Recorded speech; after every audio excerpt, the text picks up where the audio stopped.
대통령 조기 대선이라고 하죠. 선거가 이틀 앞으로 다가왔는데 이번 대통령 선거를 통해서 이 나라가 더욱 하나님 나라에 가까워지길 주의 이름으로 축원합니다. 17절에 오늘 본문 보시면은 이때부터라고 했습니다. 이때부터. 이 말은 예수님의 공생의 사역이 본격적으로 시작되는 갈릴리 1차 사역을 말합니다. 세례받은 지 약 1년에서 1년 반 정도 지난 시점이고 두 번째 유월절이 되기 4개월 전쯤입니다. 본문 앞에 있는 4장 13절에 보시면 나사렛을 떠나라고 했습니다. 나사렛을 떠나. 끝에 보시면 가버나움에 가서 사시니 했습니다. 고향 나사렛에서 배척받고 유대 지역이 아니라 배척받고 본부를 같은 갈릴리지만 가버나움이라는 가장 갈릴리에서 번화한 도시로 옮겼습니다. 이사가서 거기서 살았습니다. 공생의 첫 사역을 유대 지역이 아니라 비교적 소외된 지역인 갈릴리에서 시작하셨다는 것입니다. 우리로 말하면 서울 경기 지역이 아니라 경상도의 대구나 부산 같은 곳에서 시작한 것과 같습니다. 그리고 오늘 본문 앞에 12절을 보시면은 예수께서 요한이 잡혔음을 들으시고 했습니다. 세례 요한이 헤롯에게 잡혀서 감옥에 갇힌 이후에 그때가 이때부터라는 겁니다. 예수님의 사역이 이때부터 시작되었습니다. 특히 주목할 점은 이 본격적인 사역을 시작하실 때가 이렇게 세례 요한이 투옥된 시점이라는 거죠. 세례 요한이 요단강에서 회개의 세례를 베풀면서 사역할 때는 좀 잠잠히 계시다가 광야에서 외치는 소리가 더 이상 날 수 없는 그 시점부터 예수님이 본격적인 사역을 시작하셨다는 것입니다. 그러므로 우리 성도들은 매사에 모든 일을 하나님이 정하신 시간표에 맞추어서 진행해야 한다는 것입니다. 매사를 하나님이 정하신 적당한 때 그것을 분별해서 언제 일을 해야 되는가. 하나님이 원하시는, 하나님이 정하신 때가 있습니다. 때. 세상 사람들은 이사나 결혼 날짜나 사업상의 중대한 일이 있을 경우에 점쟁이를 찾아가서 길한 날을 받습니다. 그래서 손 없는 날, 귀신이 활동하지 않는 날, 이삿날로 잡죠. 또 결혼식 날, 기업날을 그런 날로 잡으려고 합니다.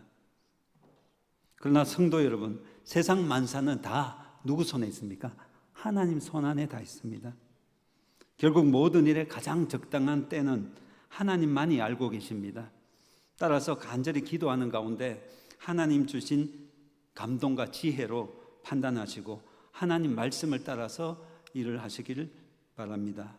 계속해서 17절을 보시면 예수께서 비로소 전파하여 이르시되 회개하라 천국이 가까이 왔느니라.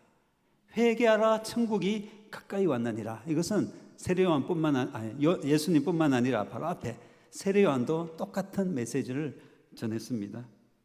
예수님이 공식적으로 선포하신 메시지가 바로 이것입니다. 천국이 가까이 왔다. 아주 가까이 임했다는 거죠. 영어 표현으로 at hand라고 합니다. 손 뻗으면 닿을 만한 거리, 손으로 만질 수 있는 가까운 거리에 있다는 뜻이죠. 한국식 표현을 하면 엎어지면 뭐 닿는다고요? 코 닿을 때 있다. 아주 가깝다는 뜻입니다. 그만큼 천국이 가까이 왔다는 뜻입니다.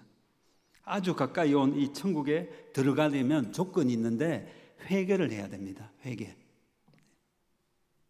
오순절 성령 강림 사건 때도 베드로가 사람들을 향해서 회개하고 예수 이름으로 세례를 받으라 해서 많은 사람들이 세례받고 3,000명이나 되는 사람들이 천국 백성이 그날 되었습니다. 천국은 의인들만 들어가는 곳이기 때문에 죄인은 들어갈 수 없죠. 근데 문제는 모든 사람들이 다 죄인입니다. 의인은 한 사람도 없습니다. 죄 없는 사람은 세상에 아무도 없기 때문에 천국에 들어가려면 반드시 해야 될 것이 회개입니다. 회개. 그래서 세례 요한이나 예수님께서 회개하라, 천국이 가까이 왔느니라 선포하신 것입니다. 그렇게 선포하신 것은 세례 요한은 누구를 증거합니까? 오실 예수님. 그리고 예수님은 예수님 자신이잖아요. 예수님이 오심으로 예수님이 계신 그곳이 천국이기 때문에 그렇게 말한 것입니다. 우리는 흔히 천국 간다라고 말하죠. 전도할 때도 예수 믿고 천국 가세요 라고 말합니다. 이 땅을 떠나 천국이라는 어떤 장소로 가는 것을 생각합니다. 그런데 오늘 본문은 천국으로 가는 게 아니라 천국이 우리 곁으로 온다고 이야기합니다. 가까이 왔다. 세례요한과 예수님뿐만 아니라 요한계시록 21장 2절에도 보면은 새 예루살렘이라고 일컫는 하나님의 나라가 하늘로부터 내려왔다. 하늘로부터 땅으로 내려왔다고. 하나님 나라가 왔다라고 임한다고 이야기합니다. 예수님이 귀신의 왕의 힘이 아니라 성령을 힘입어서 귀신을 쫓아내는 것이면은 하나님 나라가 이미 임했다, 왔다라고 말씀합니다. 성령의 능력으로 귀신을 쫓아내시는 예수님이 천국의 왕이시기 때문입니다. 천국의 왕이신 예수님이 하늘 보좌를 떠나서 이 땅에 오심으로 천국이 이 땅에 임한 것입니다. 누가복음 17장 20절로 21절에서 예수님이 말씀하시기를 하나님 나라는 볼 수 있게 임하는 것이 아니요 또 여기 있다 저기 있다고도 못하리니 하나님의 나라는 너희 안에 있느니라. 하나님 나라가 너희 안에 있다는 이 말을 근거로 사람들은 마음 천국을 이야기합니다. 너희 안에 있다 이러니까 너희 마음이 천국이다, 우리 마음이 천국이다, 신령 천국을 이야기하는데, 그런데 예수님이 이 말씀을 하신 대상이 바리새인들입니다. 누가복음 17장 20절 보시면은 바리새인들이 하나님의 나라가 어느 때 임하나이까 물었습니다. 예수님께. 그에 대한 예수님의 대답이므로 너희 안에 있다 하면 너희는 바리새인들입니다. 예수님께서 바리새인들을 향해서 뱀들아, 독사의 새끼들아 라고 호통을 치셨고 지옥 자식이라고 책망하셨는데 그런 자의 마음이 천국이란 것은 말이 안 됩니다. 그러므로 하나님의 나라는 너희 안에 있느니라 라고 하신 말씀, 이 말씀은 너희 곧 바리새인들 마음속에 천국이 있다 이 말이 아닙니다. 아니고요, 여기 안에라는 뜻은 안에, 영어로 하면 in이라는 뜻도 있지만 in이라는 안에라는 속이라는 뜻도 있지만 어멍이라는 뜻이 있습니다. among, 사이에 가운데, 세디상 사람들이 모인 그 가운데, 사람들 사이에, 바리새인들이 지금 있는 가운데 누가 있습니까? 예수님이 계십니다. 예수님이 바로 천국입니다. 바리새인들이 지금 둘러싸고 있는 가운데 계신 예수님이 있기에 예수님의 말씀이 선포되는 그곳이 천국이라는 거죠. 하나님 나라는 헬라어 원어로, 나라는 헬라어 원어로 바실레이아라고 합니다. 왕국, 킹덤, 영어로 킹덤이죠. 왕국입니다. 하나님의 왕국. 나라를 이루기 위한 3요소가 있습니다. 중요한 3요소가 국민과 영토와 주권입니다. 그 중에 제일 중요한 것이 주권입니다. 국민과 영토는 있지만 주권이 없으면 나라로 인정받지 못한다는 것을 우리는 일제강점기를 겪으면서 뼈저리게 느꼈습니다. 하나님의 왕국의 주권은 왕이신 하나님이십니다. 따라서 천국의 왕이신 예수님이 계신 그곳이 하나님 나라입니다. 우리는 나라라고 하면 지도상의 어떤 위치를 생각합니다. 미국은 어디 있고 일본은 어디 있고 이런 식으로 생각하죠. 그런데 성경에서 나라는 지리적인 관념보다는 통치적인 개념으로 말씀합니다. 하나님 나라는 하나님의 통치가 미치는 곳입니다. 하나님 나라는 하나님께서 왕으로 그의 백성들을 통치하는 나라입니다.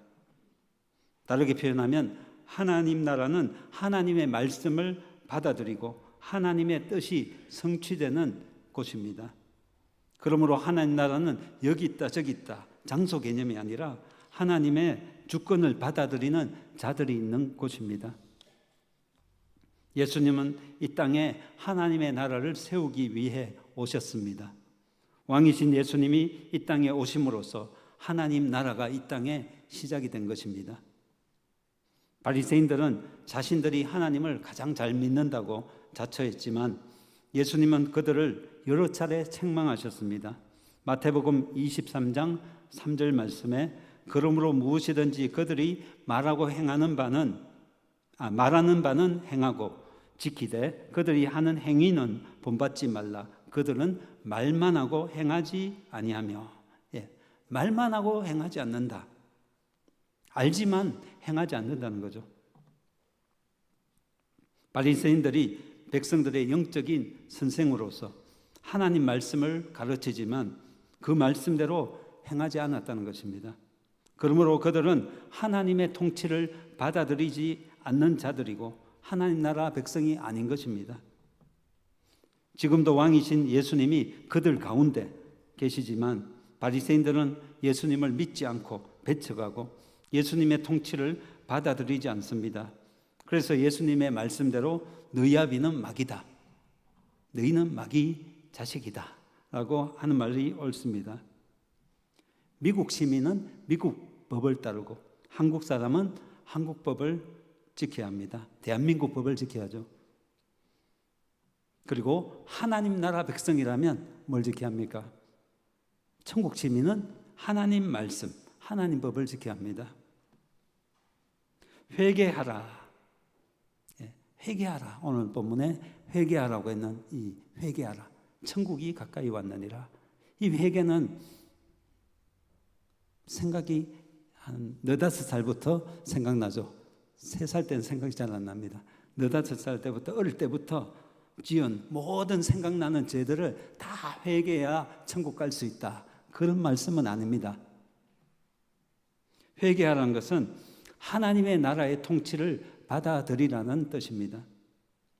이전에는 하나님 말씀과 상관없이 내가 하고 싶은 대로 그렇게 살았지만 이제는 하나님 명령을 따라 하나님 말씀 듣고 순종하며 살아가는 것입니다. 그렇게 바뀌는 거죠. 예수님이 이 땅에 오신 것은 하나님 나라를 세우려 오셨고 마귀의 일을 멸하려 오셨다고 했습니다. 본래 하나님이 창조하신 이 세상은 그 자체가 하나님 나라였고 죄가 존재하지 않았습니다. 그런데 만물의 대표인 인간이 하나님 말씀과 통치를 거부하였습니다. 바로 선악과 사건입니다. 선악을 알게 하는 나무 열매는 먹지 말라. 이 명령을 어긴 사건입니다. 하나님 말씀을 어기고 누구 말을 들었죠? 뱀 말을 들었습니다. 옛 뱀, 마귀 말을 들었습니다. 그래서 하나님 나라가 파괴되고 죄가 시작되었고 마귀가 왕노릇하게 되었습니다. 사람들은 하나님 말씀과 통치를 거부하고 자기가 하나님처럼 되어서 주인이 되어서 자기 마음대로 살아가고 있습니다. 자기 마음대로 사는 것 같지만 결국은 마귀 게임에 빠져서 마귀의 종, 죄의 종으로 사는 것입니다. 회개는 유턴이란 말을 많이 들었습니다. 유턴, 돌아서는 것. 근본적으로 아담의 원죄인 하나님 말씀, 명령 거부로부터 이제 하나님 말씀에 대한 순종으로 돌이키는 것입니다. 인생의 주인을 내가 아니라 하나님으로 바꾸는 것입니다. 하나님을 나의 왕으로 모시고 왕의 명령을 따라 살아가는 것이 회개입니다. 그러한 자가 하나님 나라에 들어가는 것입니다. 그것이 바로 하나님의 통치를 받아들이는 천국 시민의 모습입니다. 그래서 우리가 하나님 말씀을 자꾸 보는 거죠. 하나님 뜻이 어디 있는가? 나에게 뭐라고 말씀하시는가? 하나님의 법인, 하나님 나라 법인 성경을 우리가 읽고 묵상하고 우리 삶에 적용해서 순종하며 살아가는 것입니다. 17절에 다시 보시면은 천국 복음을 선포하신 후에 예수님께서 그 뒤를 보시면 가장 먼저 제자들을 부르십니다. 갈릴리 바다에서 고기잡이에 종사하는 4명의 제자들을 사람 낚는 업으로 영혼 구원을 위한 생명사역자로 부르셨습니다. 그런데 이들은 본래 세례 요한이 사역하던 요단 동편 베레아 지방에서 부르셨던 5명의 제자 중에 이들 중에 3명이 속해 있습니다. 빌립과 나다나엘을 제외한 3명이 여기 있습니다. 그리고 야고보가 더해졌죠. 이들이 물로 포도주를 만드셨던 가나 혼인잔치에도 함께 있었습니다. 여러 가지 기적들을 보았고 예수님 말씀도 들었고 처음에 좀 따라다녔지만 고향 갈릴리로 돌아와서는 가버나움으로 돌아와서는 원래 직업인 어부일에 종사하고 있었습니다. 베드로와 안드레, 야고보와 요한 이 4사람을 다시 제자로 부르셨고 이들은 직업을 버리고 사람 낚는 업으로 생명사역을 위한 전임 사역자로 헌신하였습니다. 그 과정에서 나를 따르라 예수님 말씀하니까 당장에 그렇게 따른 것이 아니라 과정이 있습니다. 과정을 보면 예수님이 베드로의 배에 올라서 약간 띄우라고 하시고 바닷가에 있는 수많은 무리들을 향해서 말씀을 가르치셨습니다. 이미 이때 베드로와 초면이 아니었죠. 그 전에 세례요한 그 장소에서 집회 장소에서 예수님 만났고 따랐습니다. 밤새도록 아무것도 잡지 못하고 그물을 씻고 있는 베드로를 향해서 깊은 데로 가서 그물을 던지라고 하셨습니다. 인간적으로 보면 고기잡이 전문가인 베드로가 목수 출신 나사렛 예수에게 다른 것도 아닌 고기잡이에 대해서 지시하는 말씀을 듣고 순종한다는 것은 말이 안 되는 것입니다. 전문가에게 비전문가가 이렇게 하라 저렇게 하라 지시한다는 것 말이 안 됩니다. 하지만 이 말도 안 되는 명령에 베드로가 순종한 것은 이미 예수님의 기적들을 몇 차례 경험했기 때문이고요. 그리고 배에서 무리들을 가르치실 때 가장 가까이서 그 말씀을 그물을 씻으면서 귀는 열려 있으니까 다 들었을 것입니다. 믿음은 들음에서 나죠. 말씀을 들어야죠. 제일 좋은 자리가 강대상에서 제일 가까운 자리. 제일 가까운 자리에서 베드로가 말씀을 들었습니다. 그러니까 믿음이 있는 거죠. 베드로와 안드레가 예수님의 말씀대로 깊은 곳으로 배를 저어가서 그물을 내렸습니다. 순종은 믿음의 표현입니다. 별 기도도 없었겠지만 예수님 말씀에 순종했더니 놀라운 기적이 일어났습니다. 고기가 너무너무 많이 잡혀서 그물이 찢어지려고 하자 옆에 동업자인 야고보와 요한과 야고보를 불렀습니다. 도움을 청해서 2배의 그물을 끌어올려 고기를 실었는데 너무 많이 잡혀서 배가 잠기려고 하는 정도로 많이 잡혔습니다. 전문가인 그들이 밤새도록 그물질해도 한 마리도 잡지 못했는데 말씀 한마디에 순종했더니 이런 놀라운 기적이 벌어졌습니다. 그것을 본 모든 사람들이 놀랐습니다. 그 중에 가장 크게 놀란 사람이 베드로입니다. 이전까지 예수님을 향해서 선생님, 랍비어라고 불렀는데 베드로는 너무나 큰 충격과 두려움에 잡혀서 크고 두려우신 주님 앞에 엎드려 절하면서 주여 나를 떠나소서 나는 죄인입니다 라고 고백했습니다. 자신은 그 앞에 설 자격조차 없는 죄인임을 고백한 것입니다. 마치 자신의 하인을 고쳐달라고 했던 백부장이 예수님이 고쳐주려고 그 집에 가니까 또 사람 보내서 어떻게 우리 집에 주님을 모실 수 있겠습니까?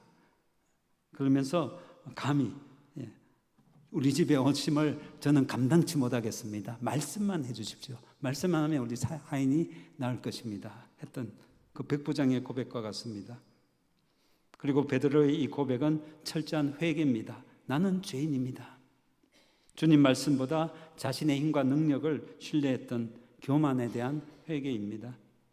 회개하라, 천국이 가까이 왔느니라 하신 말씀대로 베드로는 회개함으로 천국으로 들어간 것입니다. 그리고 사람 낚는 업으로서 사명을 부여받았습니다.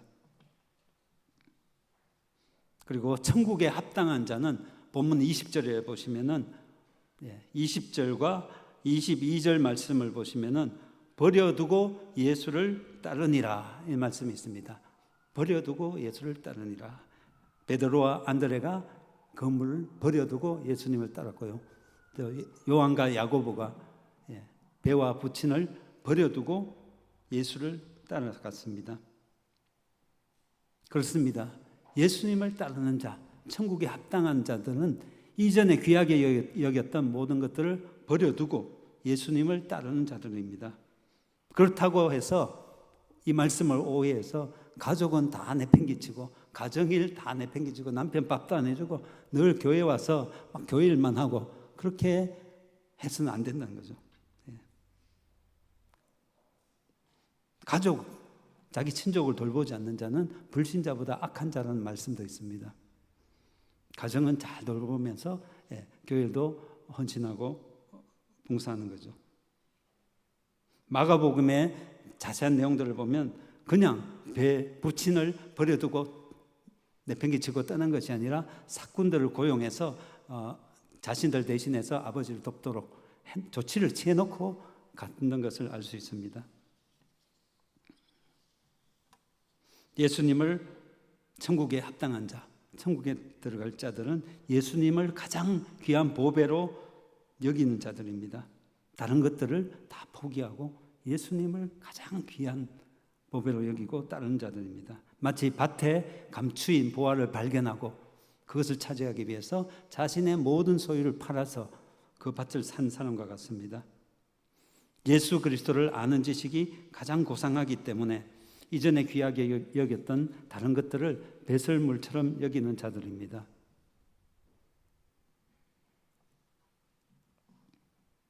모세가 그랬죠. 애굽의 모든 보화들, 부귀영화 다 포기하고 그리스도를 위하여 받는 능력을 그런 것보다 더 귀한 보물로 여겼다 했습니다. 아브라함은 100세에 얻은 아들 이삭을 바치라는 하나님의 명령에 순종했습니다. 하나님 명령이 더 귀하다는 거죠. 100세 아들 얻은 아들 얼마나 귀합니까? 그보다 하나님 명령을 생명같이 여겼습니다. 그런데 이에 반해서 아주 부자 청년 관원이라고도 하는데 그 청년은 예수님께 영생을 어떻게 하면 얻겠습니까? 무엇을 해야 얻겠습니까? 라고 물었는데 다 팔아서 가난한 자에게 나눠주고 나를 따르라 했을 때 이 재물이 많은 거로 포기하지 못하고 영생을 포기하였습니다. 그런 자는 천국에 합당하지 못합니다. 부자가 천국 들어가는 것보다 뭐가 쉽다고요? 낙타가 바늘기로 들어가는 게 더 쉽다라고 하셨습니다. 가장 귀한 주님, 최고로 여기는 자들이 예수님을 최고로 여긴 자들이 천국에 합당한 자들입니다. 예수님을 믿고 따르는데 방해가 되는 것들, 신앙생활, 특히 주일 성수도 하지 못하게 하는 것들, 직장 때문에 만약에 그렇다면은 잠깐 그런 건 몰라도 주일도 못 지킨다, 신앙 직장 때문에 그럼 직업을 바꿔야죠. 직장을 과감하게 포기하고 내려놓고 바꾸고 그런 조치가 필요하다는 거죠. 주님이 부르실 때 바로 응답하는 것이 필요합니다. 이런 자들이 천국에 합당한 백성들입니다. 그리고 본문 23절부터는 예수님이 하신 생명사역을 말씀하고 있습니다. 제자들을 부르시면서 사람 낚는 어부가 되게 하겠다고 말씀하신 대로 사람을 살리는 사역을 하셨습니다. 예수님이 계신 곳이 그 어디나 하늘나라, 하나님 나라입니다. 예수님이 온 갈릴리를 두루 다니사 가르치시고 천국 복음을 전파하시고 또 병자들의 온갖 병들을 고치셨습니다. 그런데 이런 복음의 선포, 제자 양육, 돌봄과 치유 사역이 예수님 공생의 초기 사역만 그렇게 하신 것이 아니라 끝까지 하셨다는 겁니다. 그리고 제자들이 이어받아서 계속하고요. 오늘날 교회가 해야 될 일이 바로 이 생명사역, 우리 표에 나온 이것입니다. 사람을 살리고 키우고 보내는 사역입니다. 이 사역의 본질입니다. 천국 복음을 믿고 예수님의 가르침을 받아들이고 왕의 통치에 순복하면 그것이 바로 천국입니다. 그리고 천국이 임한 표로 병자들이 낫는 겁니다. 장애인들이 정상으로 바뀌는 겁니다. 온전케 되는 역사가 일어납니다. 백성 중에 모든 병과 모든 약한 것을 고치시는데 각종 병에 걸려서 고통당하는 자, 귀신 들린 자, 간질하는 자, 중풍병자들을 데려오니 그들을 고치시더라 했습니다. 구약에 보면 천국이 임한 모습을 보여주는 이사야 35장 5절에서 6절 말씀에 보면 그때에 맹인의 눈이 밝을 것이며 못 듣는 사람의 귀가 열릴 것이며 그때에 저는 자는 사슴같이 뛸 것이며 말 못하는 자의 혀는 노래하리니 라고 나오죠. 한때 세례 요한이 예수님께 제자를 보내서 질문을 했습니다. 오실 그이가 당신이십니까? 우리가 다른 일을 기다릴까요? 이 세례 요한의 질문에 대해서 예수님은 너희가 보고 들은 것을 전하라고 하시면서 이사야에 예언된 메시아의 사역을 말씀하셨습니다. 누가복음 7장 22절에 예수께서 대답하여 이르시되 너희가 가서 보고 들은 것을 요한에게 알리되 맹인이 보며 못 걷는 사람이 걸으며 나병 환자가 깨끗함을 받으며 기먹은 사람이 들으며 죽은 자가 살아나며 가난한 자에게 복음이 전파된다 하라. 예수님이 오심으로 천국이 이 땅에 임한 현상을 보여준 겁니다. 치유와 회복이 일어나는 생명의 역사입니다. 말씀을 맺겠습니다. 예수님이 계시고 예수님의 통치를 받아들이는 그곳이 천국입니다. 내 뜻, 내 감정대로 행하는 것이 아니라 주님의 말씀을 따라 순종하며 사는 곳이 천국입니다.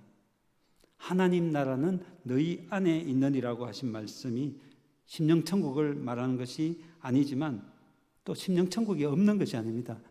마음이 천국이다. 이게 틀린 것은 아닙니다.